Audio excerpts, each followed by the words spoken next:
you have to build a product that people love. That organic word of mouth and referral, is still the biggest driver of top of funnel and leads to Gusto. And that's because if you're serving smaller business, you're going to make less revenue per customer. So it can't just be a paid acquisition game. You have to have something that's super useful. People want to evangelize, share on social, et cetera. And that has to be a key part of how you're creating, more funnel and more top of funnel leads into your product. This Week in Startups is brought to you by Vanta. Compliance and security shouldn't be a deal breaker for startups to win new business. Vanta makes it easy for companies to get a SOC 2 report fast. Twist listeners can get $1,000 off for a limited time at vanta.com/twist. OpenPhone. Create business phone numbers for you and your team that work through an app on your smartphone or desktop. Twist listeners can get an extra 20% off any plan for your first 6 months at openphone.com/twist. And DevSquad. DevSquad helps startups design better products. If you need UI and UX expertise and don't want to hire an entire design team, head to devsquad.com/startups and book a call. Mention that you're coming from Twist to get 10% off. Hello and welcome back to This Week in Startups. My name is Alex, at Alex over on Twitter. One of my favorite startup clusters in the entire world is the HR tech space. Now, I know it's not quite as headline grabbing as quantum computing or, drone-based deliveries, but it's incredibly important and so large that it's actually built some of the largest and most valuable tech companies out there in the world, and especially on the private markets. One of which is Gusto. It's a unicorn worth nearly $10 billion. And today I have its co-founder and CEO, Josh Reeves, here on the pod. Josh, hi. Thanks for coming on. Great to be here, Alex. I'm excited. This is an inaugural, long form episode for you. Thrilled to be here, tell more of our story and connect with your audience. Yeah, he's referring to the fact this is my first long form interview here for Twist. Normally Jason does these, but we want to do even more episodes, so I'm going to pick up the occasional one here and there. Now, before we get into Gusto, Josh, I have a couple of notes about your history. I know you were at Zazzle back in the day, but I hear you also were the CEO and co-founder of a company called Unwrap. And that was sold back in 2010. I know nothing about it. I couldn't find much on the internet. So what was that and why did you sell it? So, there's a bunch of things I could go through. I want to talk about Unwrap. I'll just add, if you want, to that background. I studied electrical engineering as my undergrad and master's. So hopefully we'll come back to how 3 electrical engineering alumni from Stanford got into the HR tech space. But my journey was graduating, deciding not to do the PhD. I worked at an e-commerce company called Zazzle for 3 years, my first time as a product manager.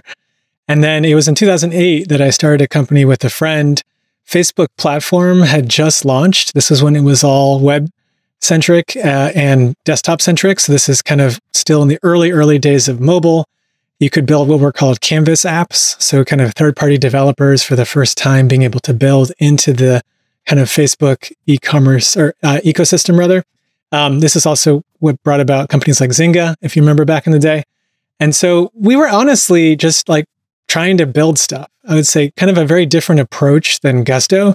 We had friends starting companies. We decided to go start dabbling. Ultimately, our products were things like bringing e-commerce products into Facebook. You could kind of build a page with Zazzle listed there or Etsy listed there, kind of more of a referral program type dynamic. And then we sold the company, like you said. There was a period of big fish eating small fish. We sold the company to a company called Context Optional. They got acquired by a company called Efficient Frontier, who was then acquired by Adobe, all in the span of 14 months. And so that was a little bit on that chapter. 14 months. Were they all just running out of money, sequentially? How did that possibly come together so quickly? Well, I wasn't, again, running those bigger companies. The beautiful part about that experience for me was it's when I first got exposure to running payroll for our small team, hiring some contractors, setting up state tax registration, doing health insurance. But I think what happened in the space is it just got pretty frothy. I think there was a bunch of M&A. Salesforce bought one of the companies in the space. Google bought one of the companies. Again, a lot of people were kind of wondering, what is social? How will it work? And these were the companies that were, at least in theory, best in a position to help, bigger companies navigate that space. It's interesting to hear you talk about the early era of mobile and kind of a desktop-focused web, because that's still the context that I live in today. Like I'm always on a multi-monitor setup, unless I'm like in the car, literally. But the world today seems to be so much more mobile first. I'm starting to feel almost left behind by the state of the web, if you will, because everyone now just wants to be on a smaller screen. And to me, it just feels like regression. Like we have these awesome desktop computers. Why would we not default to them? But I know that that's me sounding increasingly okay boomerish, but it's not that long ago that that still was the norm. I mean, 2010 is less than a decade and a half. It's just not that far back. I mean, there's just changes afoot on all dimensions, as you know, obviously, wearables and lots of different types of devices, but I'll just bring us back to small business for a sec. The reality is small businesses, actually, most of them don't have computers and monitors, and a lot of them are on the go. And so part of what even enabled Gusto was mobile, because if you were pre-mobile era, like going to go install some software on your family computer when you get home and your kid's playing a video game, it actually made sense to do stuff like payroll by hand on pen and paper. And when we started the company, like 40% of companies in the US did payroll on pen and paper. So we actually had a thesis that like mobile, cloud, paperless, these were the ingredients that made it possible for someone to now actually do things like payroll in a much more digital friendly way. And obviously some of our progress has been made possible by that transition. Yeah. I mean, other companies that came out of a similar idea, like the DocuSigns and so forth, like the idea of taking something literally off the paper and into, I guess, the internet has been a pretty successful business approach now for a very long time. But I want to double click on SMBs because I've been thinking a lot about the state of how small businesses approach the modern world, because it's now very digital, very e-commerce based. I mean, Gusto does everything, through the cloud and so forth. And we saw the recent, call it a catastrophe from CrowdStrike that hit a lot of people, small companies, big companies, kind of up and down the thing. And so you have a lot of SMB clients who they kind of depend on you to hold a lot of their data because it passes through your systems. And so I'm just kind of curious from like the CEO perspective, thinking about making sure that you don't let SMB data out. Has the CrowdStrike mess caused you guys to rethink any elements of, I don't know, like your cybersecurity posture as a business? So first off, CrowdStrike issue did not affect us or our customers, but we definitely had some Gusties who were at airports and kind of got stuck waiting there for a period. Which was unfortunate. But what I would say is from day one, like for us starting the company, and kind of we were talking earlier about my prior startup, each of my co-founders had prior startups. We actually, after having done those experiences, like wanted to tackle a problem that we could spend decades making better, like hopefully dedicate most of our professional life to. So to get to the heart of your question, like we had to, from day one, given the product space we're in, be hyper obsessed with how we secure data, how we secure all the different private information. Like when a company sets up on Gusto, they're giving us their EIN, their SSN, their bank number, their routing number. And then, 10 days later, we're debiting thousands of dollars from that account to go process payroll, pay their taxes, pay their employees. So even when we were like 5 employees, this was again back in like 2012 timeframe, there's a period in at least Silicon Valley where everyone wanted to put beta on stuff. And you were kind of like proud about that. Oh yeah. And like Gmail was in beta for like 10 years. Yeah. Like, that almost was a positive thing at some point. Like we had none of that with Gusto. Like it wasn't a page where you have like the whole team listed. Like, no, this is like a system that works, that's reliable, that's accurate. And it needs to show up that way every single step of the way, even when we were just 5 people. Now that we're 2,600 strong, I would say we're even better at that, but it's always been important for our business. Yeah. Well, actually while I was prepping for our chat today, I was going through the public Gusto cybersecurity like page discussing how you guys keep things safe, because I was thinking about exactly what you said. If you're working with these companies and they're giving you their kind of corporate DNA and access to their blood veins, their cash accounts, I mean, you can't afford to make a mistake. All that's to say that I'm very glad that I'm not in your shoes, because it sounds like in today's cybersecurity climate, it's going to be hard to always be right and not have any mistakes and not have to go apologize to people. It just, data is an asset, and it feels slightly like a liability in today's business climate just because people are getting compromised. And I wonder if we're ever going to reach a state in which that's not a concern that people have to worry about kind of year in, year out. I don't know if that's ever possible, but it would be nice to get there at some point. I mean, if you play out a little bit of the theoretical, right? The only way to, fully not have anything be dependent on someone else is to do everything yourself. And like, at least in our space, again, we do many products now. We'll probably talk about that in a bit, but like, when we started the company, 40% of companies in the US did payroll by hand. And like, if that was an easy to use experience, that'd be wonderful. Like almost 30% of those companies in the US that, basically made mistakes, like got fined and had problems every year with the government. So, I would say the balance here is you want to work with a system that is obsessed with security. And then, what I say to the team is like, when we process now like over $500 billion through Gusto, right? Like that's an incredible responsibility. But that's also a sign of like us building something useful that people appreciate and care about. And we got to do it right. What's the time frame on the $500 billion? Is that yearly? Is that monthly? I don't have a good vibe for how quickly you're reaching that number. Well, we're growing quickly, as you know, and then because once you set up with a product like Gusto, if we do our job right, which we do, then people stay on the product. So there's, several hundred billion a year, and on top of that, cumulative gets even larger. Oh yeah, no, I was just going back through some of your releases, and you guys were talking about doing tens of billions of dollars of payroll each year back in, I think, February of 24. So to hear you say $500 billion, I was like, wow. Seems like quite a lot of growth. But let's start there. So back in June of 2023, you guys dropped a pretty significant milestone that you had at that point, $500 million in trailing revenue. So not a run rate, but a trailing number, the most conservative metric possible. And I realized that it's been 13 months since we had that conversation, and the economy's been interesting. I think it's fair to say. So I'm curious, how has the last year been for Gusto just from the straight business perspective? Yeah, I mean, we're growing quickly. I'm not going to share as a private company getting into like the entire kind of quarter by quarter. I know you would find it very interesting, Alex. But I would say are more focused on like what the next several years look like. So I think inside the company, we talk a lot about is how do we compound? Because what I can share, you look at our customer count, for example, like we're at about 5% of the employers in America. Right. So that's pretty small relative to the opportunity. You look at the number of new employers started every year, and we're well north of 10%. That's still really small relative to our potential. So what we're excited about is, creating more awareness about Gusto, solving problems for the customer, and then obviously doing more for them over time. So on the 10% number, is that all LLCs, C Corps, S Corps, like any incorporation in the US, you're working with 10% of the new ones? Well, more than 10. So we focus on employers. So there's, give or take every year, actually millions of new businesses formed. So I think the stat for last year is around 5 million new businesses formed. But there's obviously fewer employers created every year. So there's about 6 million employers in America. And every year, give or take, and this is what's pretty interesting, there can be some impact from macro. You talked earlier about, obviously the economy can have an impact on broad-based kind of business creation, hiring trends, et cetera.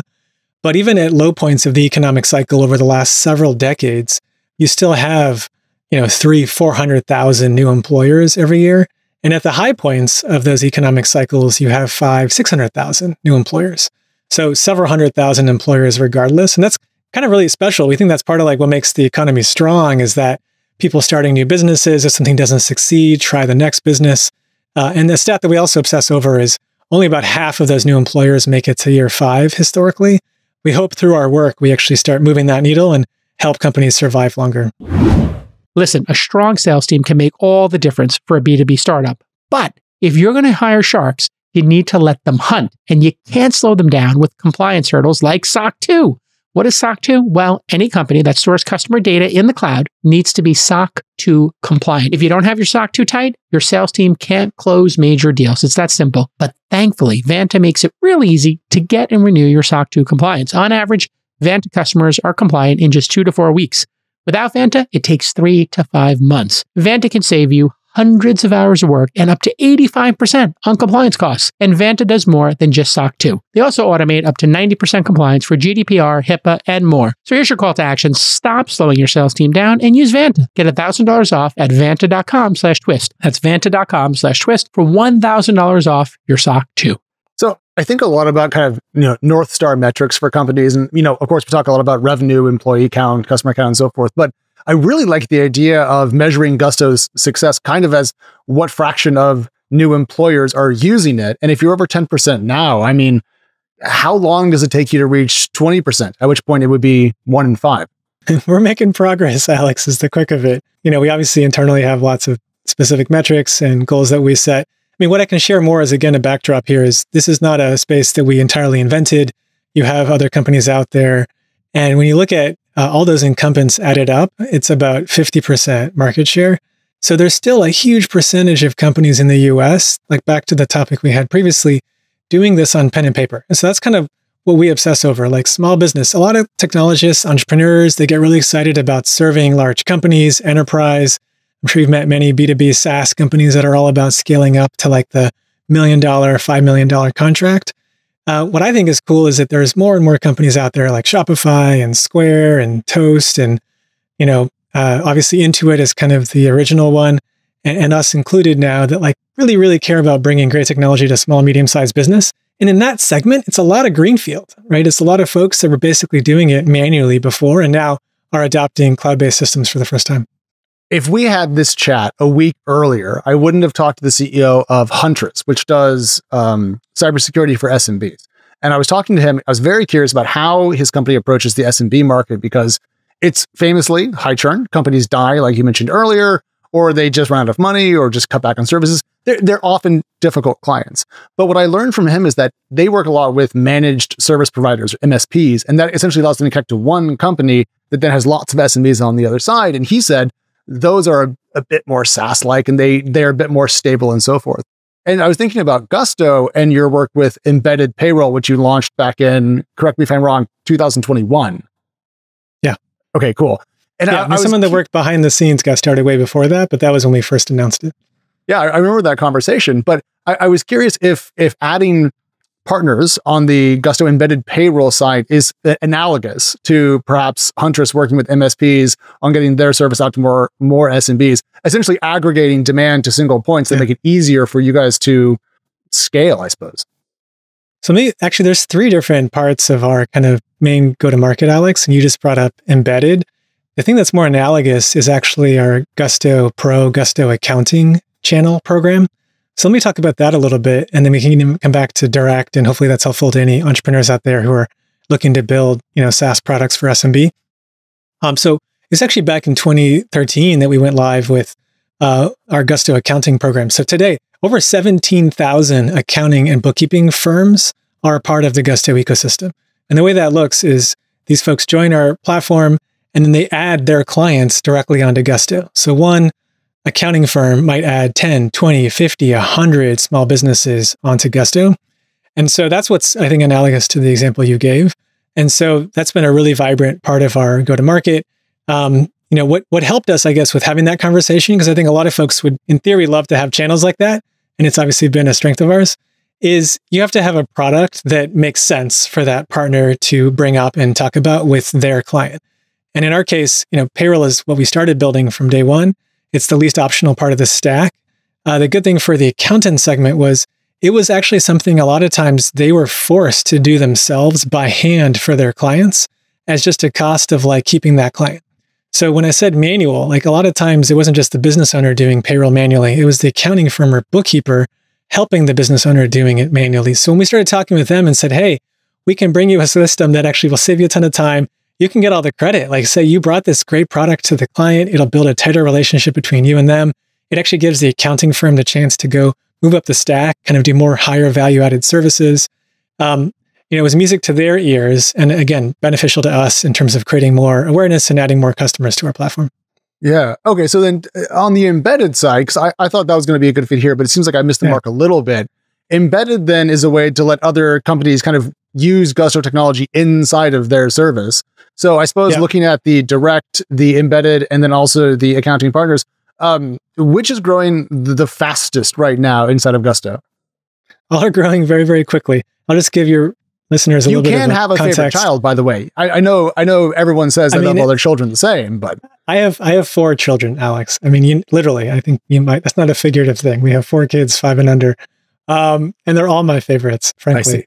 But yeah, Gusto Embedded for us is a chance to help other small business ecosystems like, Chase, for example, has a lot of small businesses.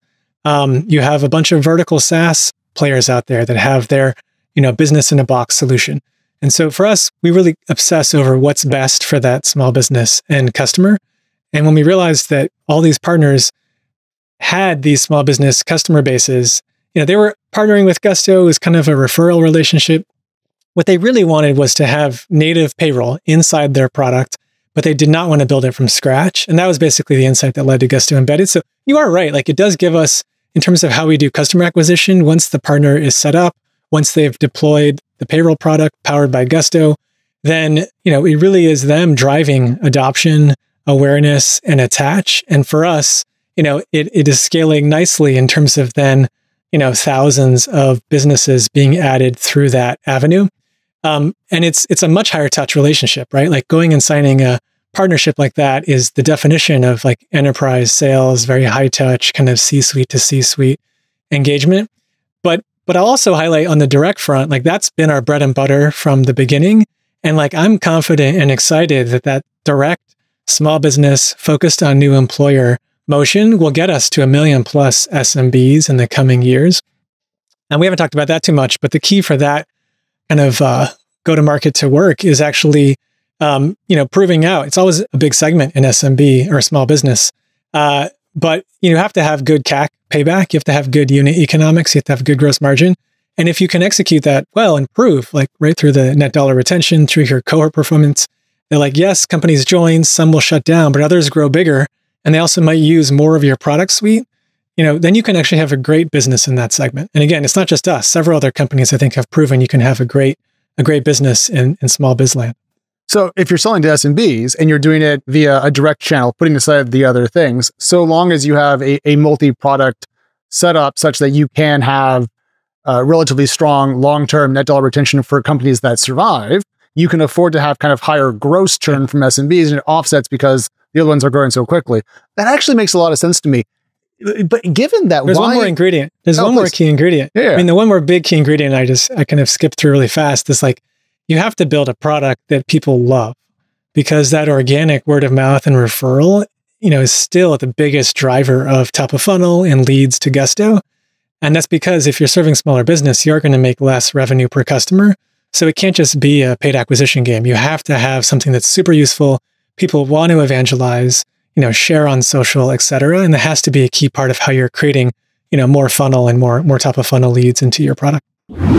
If you use multiple devices and apps to run your business, you need OpenPhone. OpenPhone simplifies your communications with one simple app. And OpenPhone has rethought what a modern business phone can be. What's magical about OpenPhone is that it works through a simple, elegant app right on your existing phone, or you can even use it on your desktop. I know, because we use it here at launch and our sales team loves it. And you know what? Those phone numbers, those discussions, all those text messages, we need those to be on launch phone numbers. We don't want those on people's personal phones where if they leave the company, it's distracting, it's annoying to your sales team, as but one example. And we love having a shared number for customer support as well. We do a little round robin where different people can pick up the one phone number. So customers have one number, but we can have that phone call go to multiple people on the team. So we, can just have somebody pick up the phone quicker. It's that simple. Answering the phone quickly is a best practice, and it makes people love your product or service. OpenPhone is already super affordable at just $13 a month. My Lord, that's affordable. But Twist listeners can get an extra 20% off for any plan. The first 6 months, that's incredibly generous. Just head over to openphone.com/twist. And what if you have an existing number with another service that you hate? Well, OpenPhone will port them over at no extra cost. Easy peasy lemon squeezy. So head over to openphone.com/twist and get a free trial and get 20% off. But that sounds doable. And the way that I've heard VCs and other founders describe SMB focused tech companies is it's impossible. But you're the second CEO I've talked to in a row who has pretty positive things to say about selling to this particular company demographic or cohort. Why is there the dissonance between your kind of like lived experience and then the common wisdom, if you will, out there in the market? Because it feels pretty far apart from one another. I mean, I think probably, and this is, all opinion, like, is it harder than the like enterprise kind of SaaS playbook? It probably is. And part of that is because for a lot of products, like SMB probably isn't a viable segment to pursue. One of the benefits of payroll, for example, and there's other products like it, is that everyone needs it, right? So like anytime you start carving the market up to like, hey, only a small percentage might need it, your life gets a lot harder, because small, medium-sized business is not one segment. You have geographic diversity, you have industry diversity. And so you have to have the right set of products that are really, really widely needed, not as, vitamins, but medicine. Like if I used to say when I started the company, and I'll say it now, I've said it a lot, like if you don't pay someone, they quit, right? Full stop. Pretty simple statement. So what we help solve is not an optional thing. When our customers set up and use Gusto, like it has to work and it has to be something that gets done right. And like if they don't use us, like their employee isn't going to get paid. So I think that was a big, big like enabler. And then you have to be able to execute, once you have one product scaling and succeeding, building out additional product lines. And so again, I think, pros and cons to every segment, but that's some of the complexity. If you overcome it for small business, it can be an amazing, amazing segment to serve. So on the expanding the number of products you guys offer, Gusto has expanded over time. You guys now do some HR onboarding and you do benefits. And I know you guys had to deal with remote to do international contractors. And it's been pretty accretive, I'd say, on the product side for a very long time now. But one thing that I've also heard a lot lately is, founders have to focus. They need to be super dedicated to this niche or whatever their vision is. And so I'm curious, how do you at Gusto balance the desire to expand into doing more stuff for your existing and future customers, but also not losing a grip on what you do at your core and not losing kind of focus on the stuff that's made you where you are today? Yeah, I think it comes down to like the definition of what is core, right? So like other things can mean anything. Like is Gusto going to start building satellites or rockets? No. I hope so. Oh, no, that's definitely, I'm sorry to burst your bubble, but that's not in our plans. We have a lot of opinions on like how we can go achieve our kind of full potential. We have a point of view on like how the employer-employee relationship evolves, how the employer journey evolves, and how the employee journey evolves. And like, we just really have, a strong conviction on like how the future could look very different than the present. But then it becomes sequencing. Like, what do we do now versus what do we do next? And you have to couple that. I guess my advice would be, you can get caught up in strategy land, I think sometimes too much, with concrete customer feedback. Like the biggest way that we prioritize additional product lines to launch to our customers is what they're asking us to go help with. And when we are building out something, right, and it's sometimes either first party, and I'll talk about like health benefits as an example, which is a first party, like we built that ourselves. There's also, obviously, in some cases, a third party solution you can use, which we do for 401k, for example. But the biggest thing is having it be something that customers are asking for. And then there has to be a way you can prove that there's a better together dimension to it. So with health benefits, like we had employees and employers on Gusto getting paid using payroll, and then they were setting up health insurance, right? We're a broker today, so we're not the health carrier, but all the information you need to go do that enrollment, right? To submit the, your name, your address, who's in your family, all of that information sits very much in payroll already. So there's right off the bat just an efficiency from having like one place to go update stuff and not have to go enter it into multiple systems. And then second, as changes happen, as someone joins and leaves the company, as someone has a kid, etc., like again, just one place to go update that information, streamline and simplify. Just one example of how that better together thesis has to be there. And if you can prove that, then as you launch these additional products, the key in our space, at least, is you want to keep the product staying as simple and easy to use as possible, even while it's growing more powerful. And that can be really, really tricky, right? It's easy in the 2x2 to make a product more powerful and more complicated. But how do you make it more powerful and keep it simple is where we spend a lot of time and obsession. Well, on that point, I mean, the most powerful and worst software in the world is Concur, which is, I think from the corporate perspective, amazing because you can have it set up with any rules you want. But if you try to actually use it as an employee, it makes you want to physically die. So yes, there is a trade-off there. Have you ever like looked at a new Gusto service or product and thought to yourself, there's no way we can ship this, it's too complex, and like pulled it back and forced a reduction in, I don't know, UI busyness or whatever the vector there is? Well, we definitely iterate, but like what I would say is, first off, our goal is to scope something pretty narrow, pretty small to start. I mean, I can even case study payroll. When we went live in 2012, December of 2012, it was a product only for California-based companies that only if you had never paid someone, so new employers, only if they're fully salaried and full-time, and like that's who we could help. Now, within the next 12 months, we expanded to other employment types, and obviously being able to migrate from an existing provider. But like a key part of our, at least our approach to product development is how do you get to that minimum lovable product? That's kind of the terminology we use inside Gusto. Like, because if there's a thesis we're trying to prove around, hey, there's a pain point, customers tell us they're frustrated with something, they want us to help solve it. Like, how do we get to the kernel of actually us solving it and making it useful? And then we can layer in all the additional features and functionality over time. But that iteration is really, really important. I want you to double click on MLP, because of course, MVP is a very standard bit of Silicon Valley arcana, minimum viable product. People have different definitions of that, to be clear. Minimum lovable product. Tell me how you define that internally.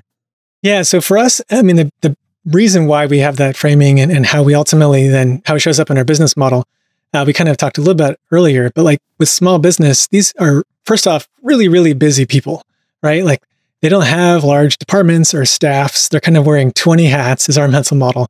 And like I used to say, Gusto could take 2 of those 20 hats off their head. Now I say we take, 10 of those 20 hats off their head.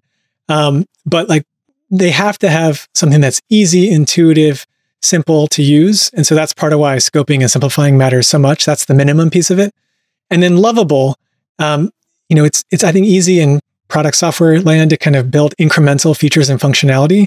Like for us to both stand out as a disruptor to the incumbents, and for us to live into, just our potential, it has to be something that when you use it or, engage with it, you go, wow, this makes my life so much easier, simpler. I never thought it could be this fast or this easy.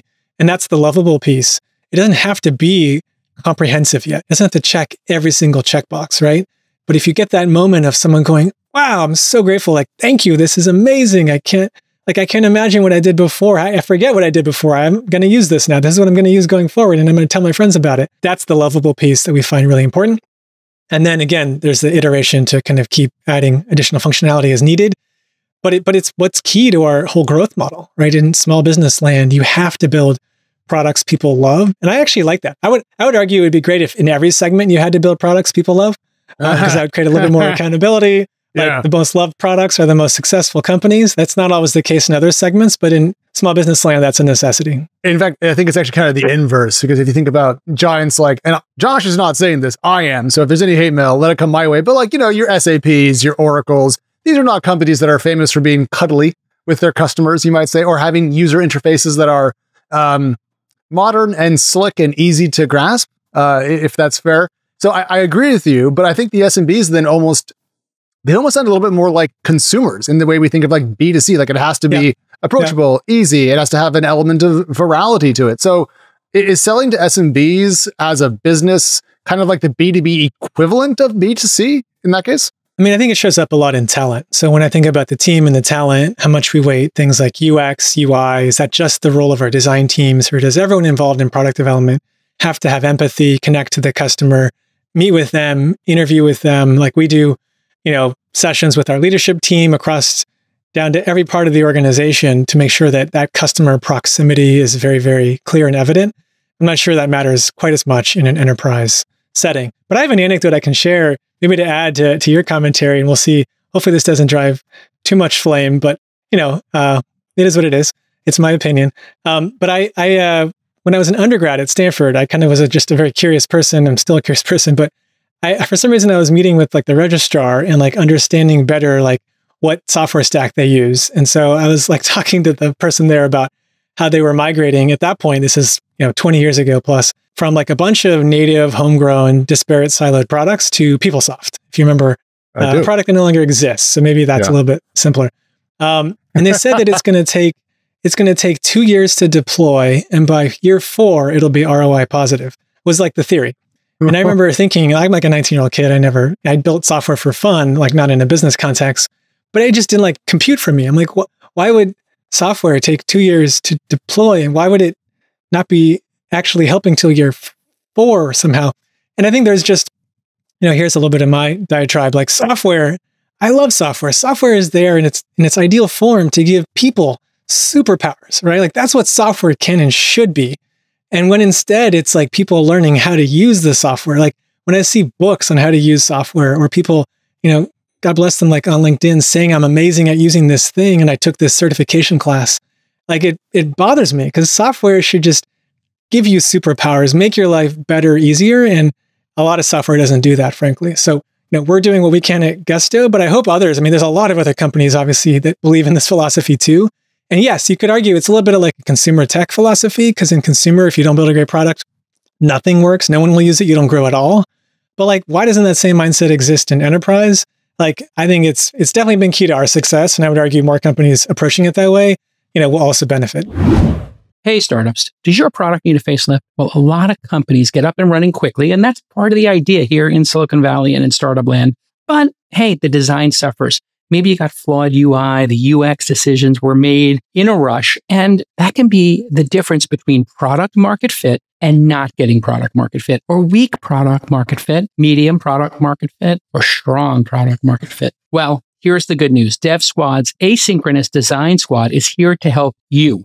Our long-term partner, DevSquad, built this service specifically for startups like ours. That means you don't have to worry about winging it yourself, and you don't have to buy a subscription to an unlimited design service and have them under-deliver. No, thanks to DevSquad, you can buy ours from expert designers who will handle everything for you, from UX audits to very sophisticated UI design, and the result is going to be an improved user experience and ultimately happier customers and a more successful business. So if you need to map your user flows, maybe you need to craft some interactive prototypes, or maybe you need to conduct a rigorous usability test, DevSquad has you covered. So if you are ready to transform your startup's UI without the painful overhead of having to hire an in-house design team, just head to devsquad.com/startups. and book a call. That's right, devsquad.com/startups. Mention you heard about the service here on This Week in Startups. You get 10% off.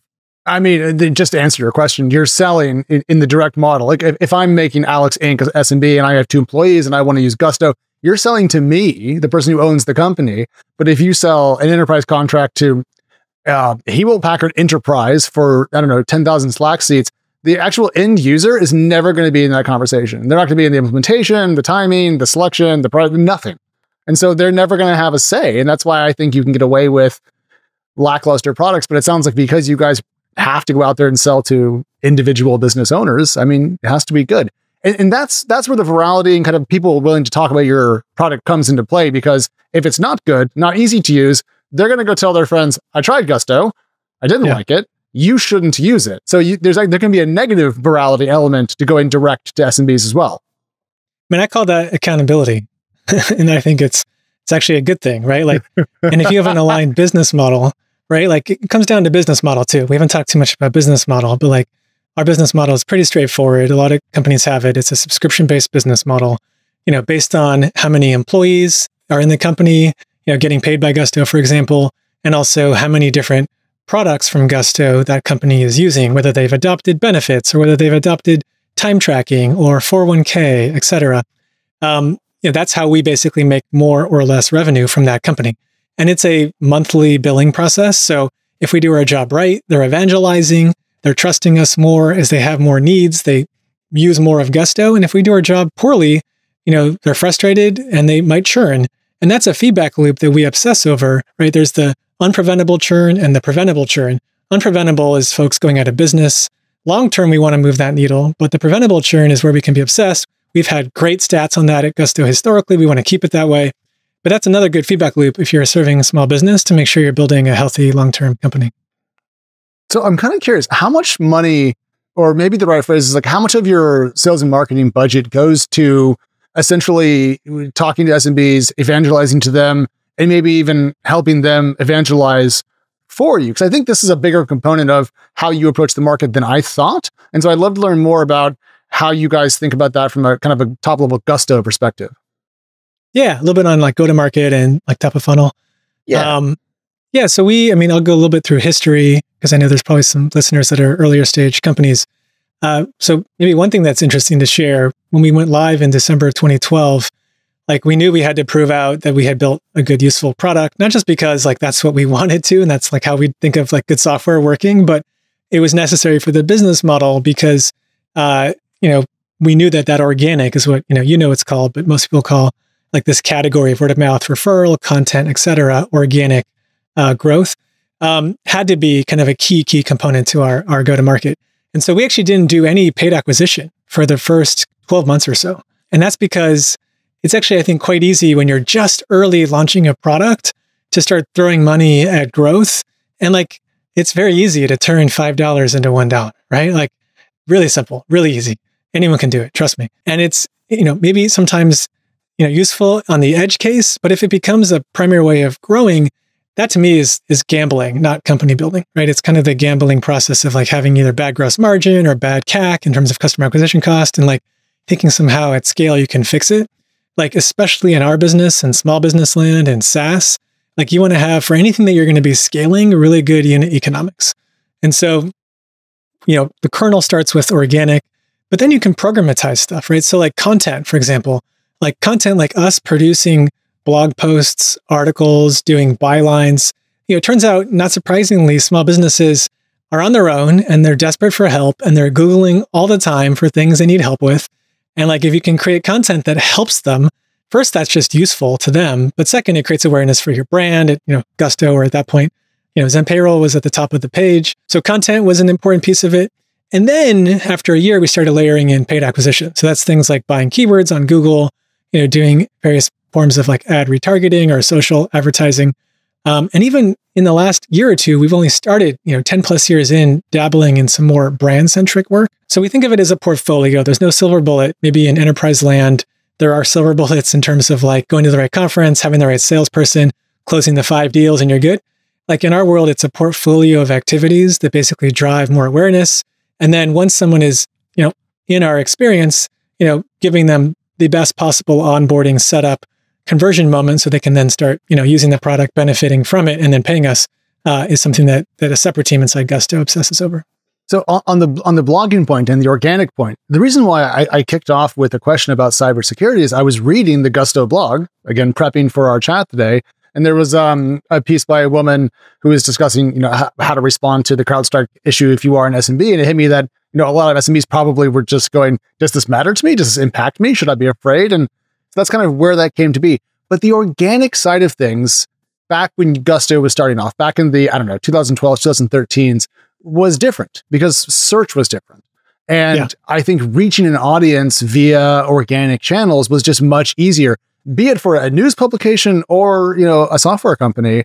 And it's definitely different now. So if you were starting, Gusto today, right, just putting everything else aside, would you have a similar approach of go-to-market, or would there need to be a different set of steps given how much the landscape online has changed since you guys started?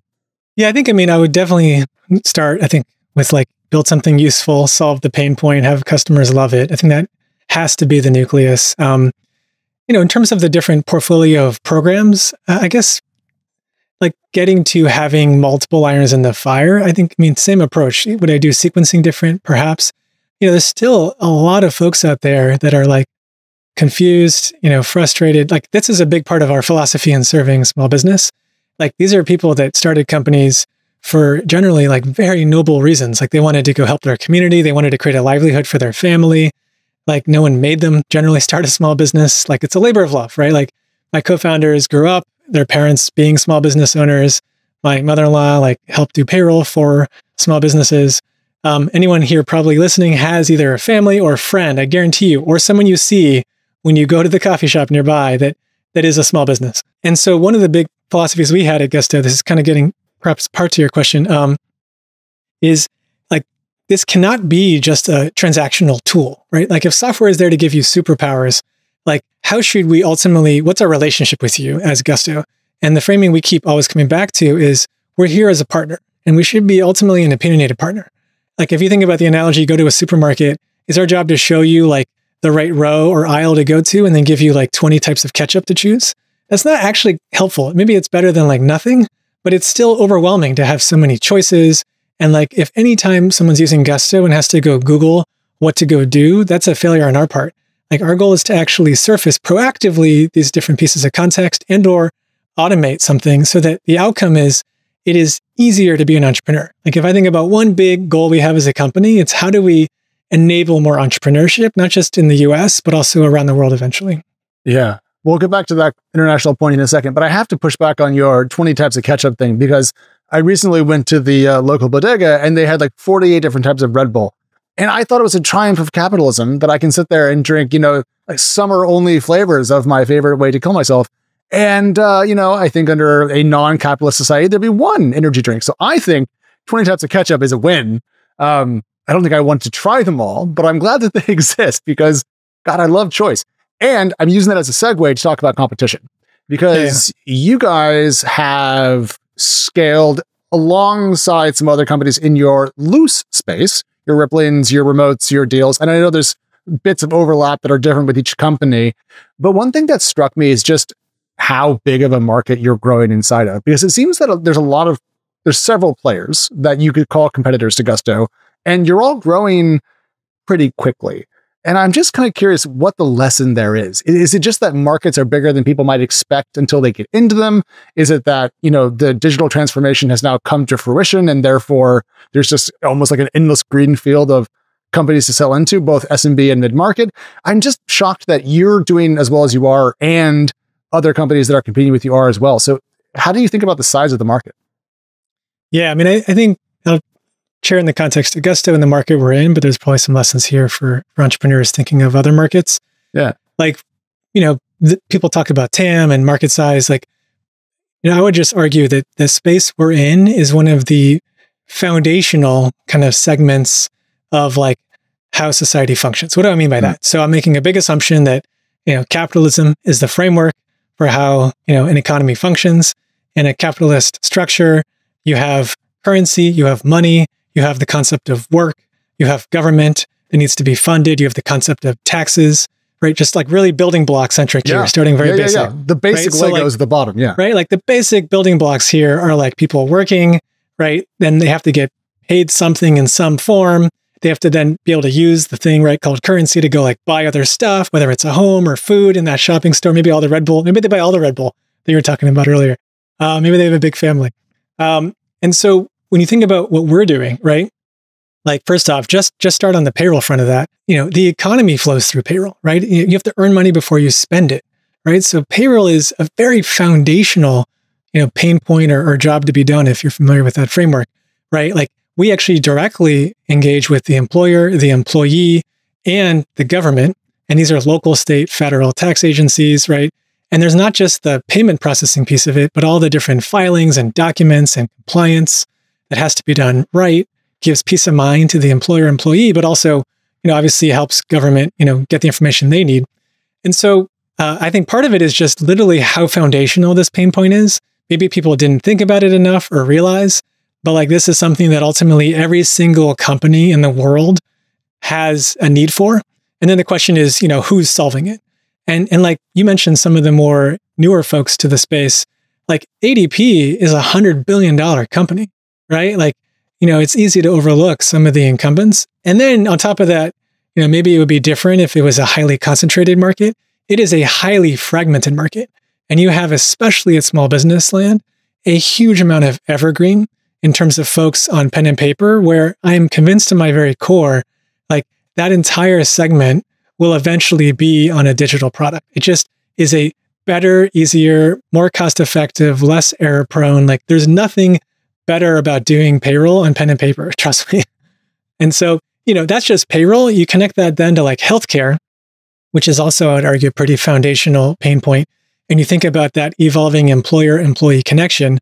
And like, again, I think there's other big segments out there, right? Like people talk about CRM and customer record. Like the space we're in is the employee record. And again, just one of the biggest spaces out there.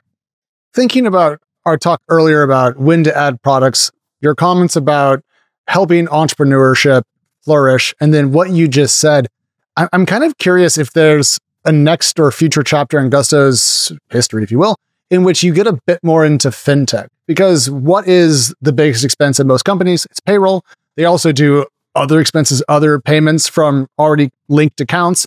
So is there a world where you guys also offer the minimum lovable version of like a Stripe inside of what Gusto does, just kind of tack that on for SMBs that might want to have that in kind of one box?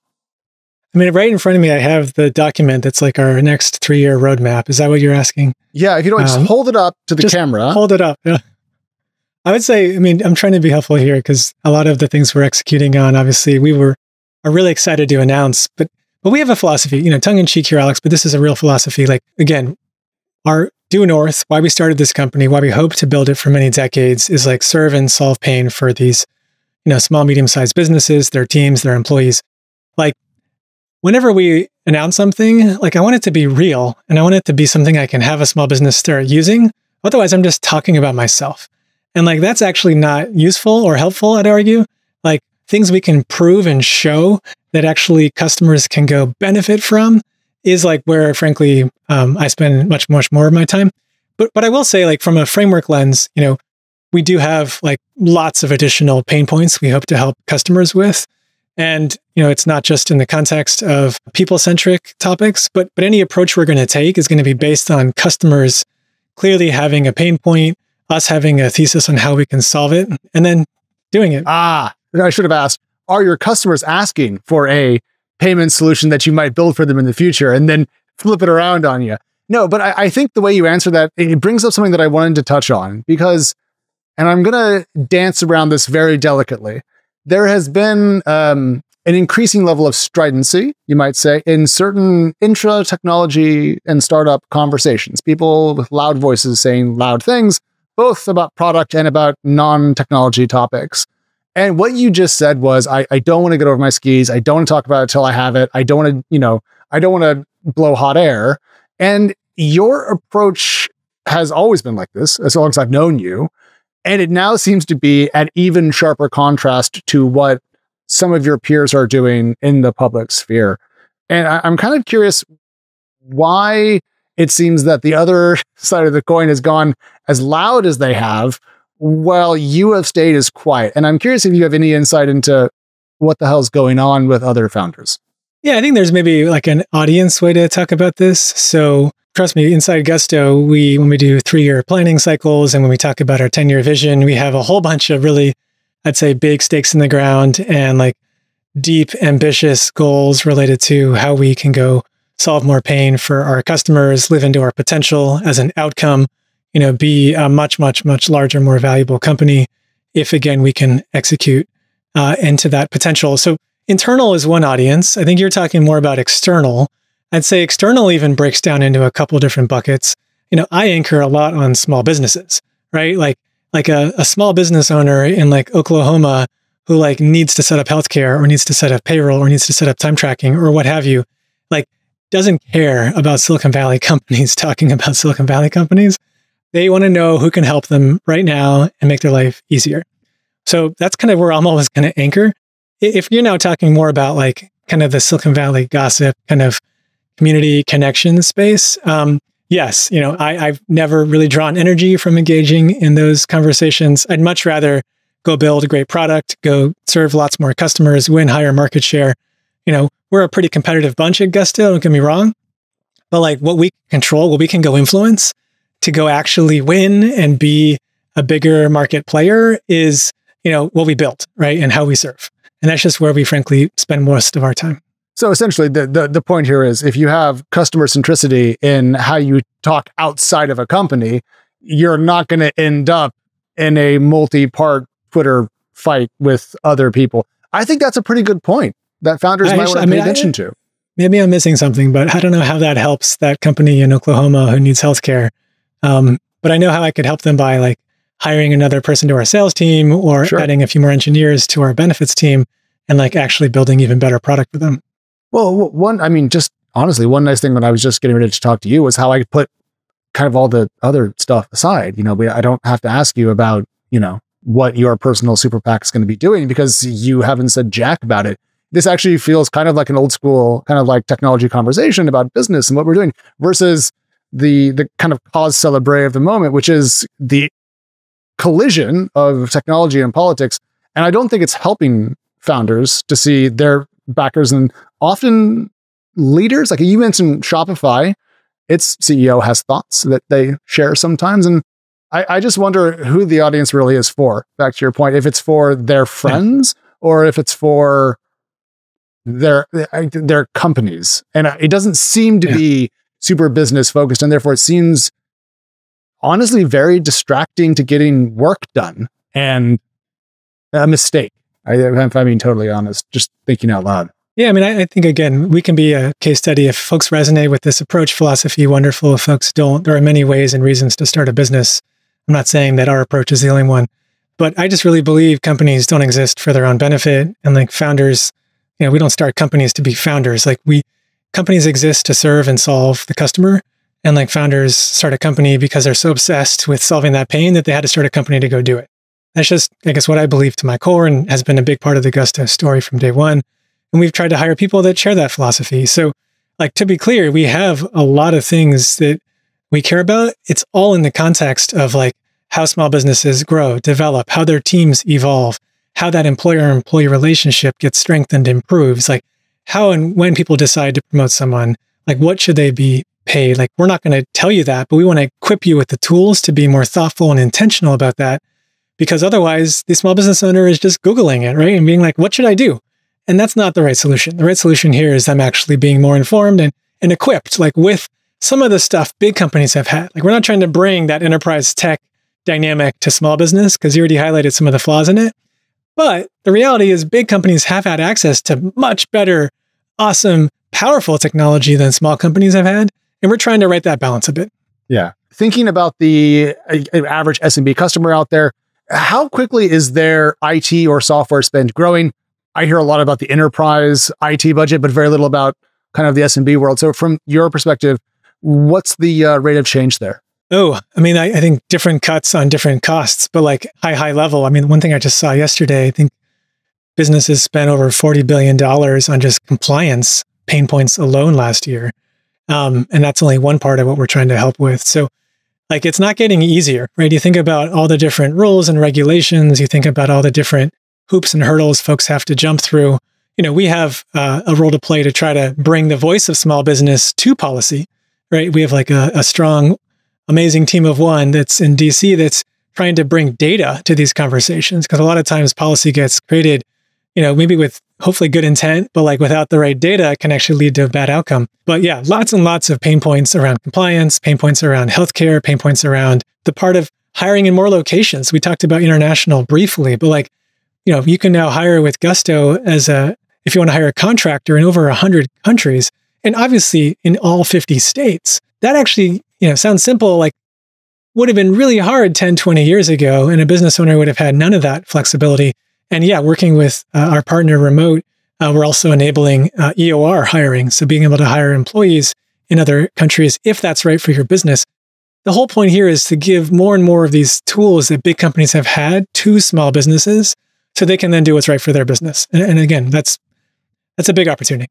So the underlying ethos then of SMB technology is to take what has been offered to the largest companies, make it simple, make it digestible, make it better, and then offer it to smaller business. This feels a little bit like fintech companies that want to democratize types of investment that have been historically constrained to the super wealthy and bringing them down to like the masses. I've always really liked that, because it's what technology should be doing. It should be taking that which was rare and expensive and making it common and inexpensive. And I'm glad that people like you are still working on that. But on international, I know you guys have to deal with Remote. We talked about that a couple of years ago. How's that going? How's that partnership been performing? And how much of Gusto's business is now international-ish? I'll start with all of the customers, the employers we serve are based in the US. And there will be a time when we expand the employer footprint to more countries. We have people that ping us and ask, can you please open Gusto in this country, that country? That's not a matter of if, but when. But to our earlier topic, prioritization focus is super, super important. And for us, high level, there's geographic focus, there's, company size focus, and product depth and breadth focus. And we can't slide right and say all the above on all three.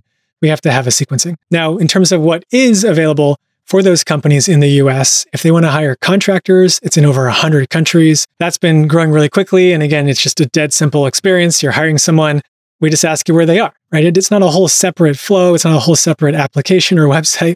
You're adding a human, a person to your team. Where are they? And then you shouldn't really have to care about what happens behind the scenes.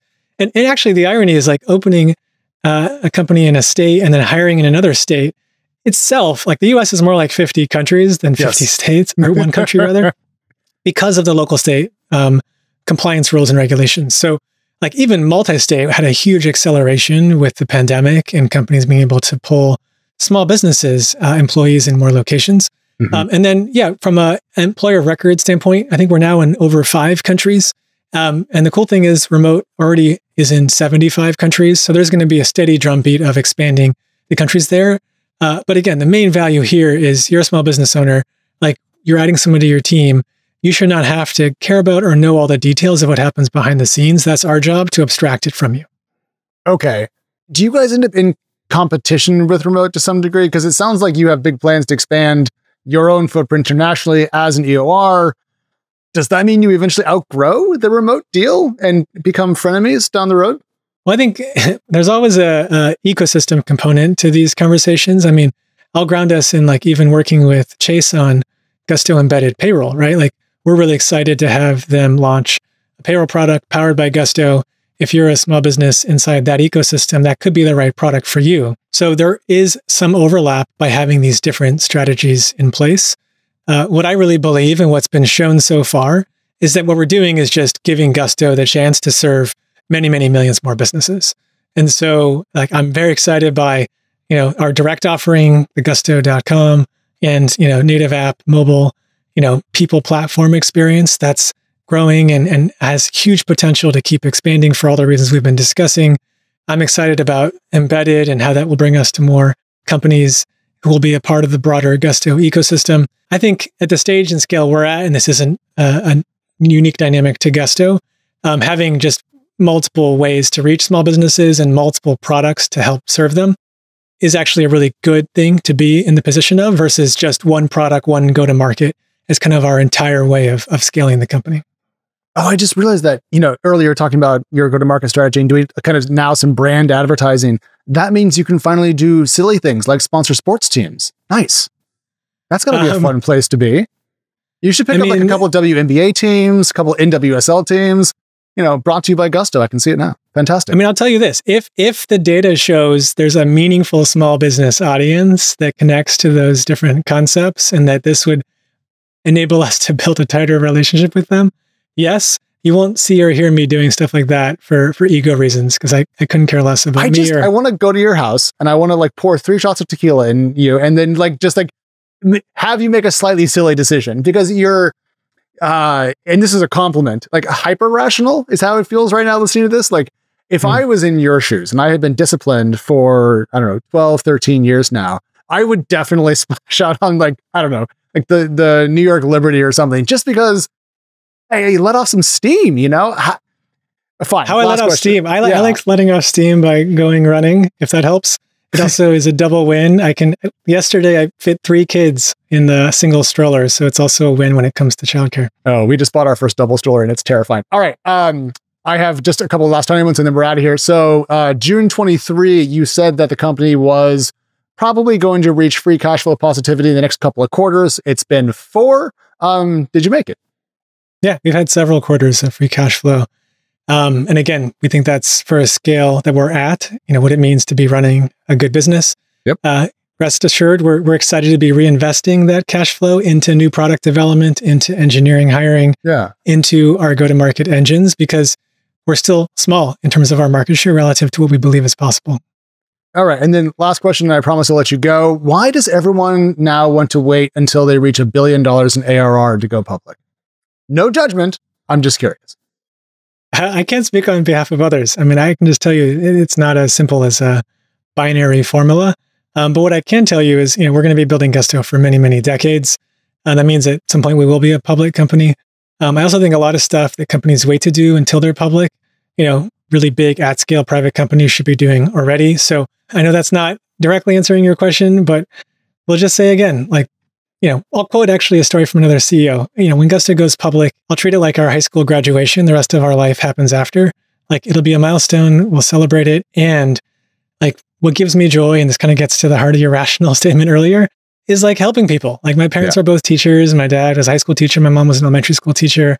It's just really in my bones and my DNA. It's in, a big part of our hiring philosophy at Gusto is like service mindset. People that like really embody this desire to like help others, get joy from that, are competitive, can be kind, can be ambitious, but also have humility. Those are the type of folks we're looking for if anyone's interested in joining Gusto. I think you should write more about exactly what you just said, because I think that's actually a note or a tone that's missing in the broader symphony that is private market technology companies. But Josh, I'll let you go. Thank you so much for coming on Twist. We really appreciate it. We'll have you back in 12, 18 months whenever there's new news. But in the meantime, where can folks find you on the great wide internet? Well, gusto.com is what I'm going to route everyone towards. And if I can be helpful, I do a little bit on social, but more than anything, my focus is on helping the team as much as I can. All right. I appreciate it. This has been Twist. Of course, like, comment, subscribe. We come to you live. We come to you on every podcast app, video service that is out there. We appreciate you, everybody. We'll talk to you soon. Bye.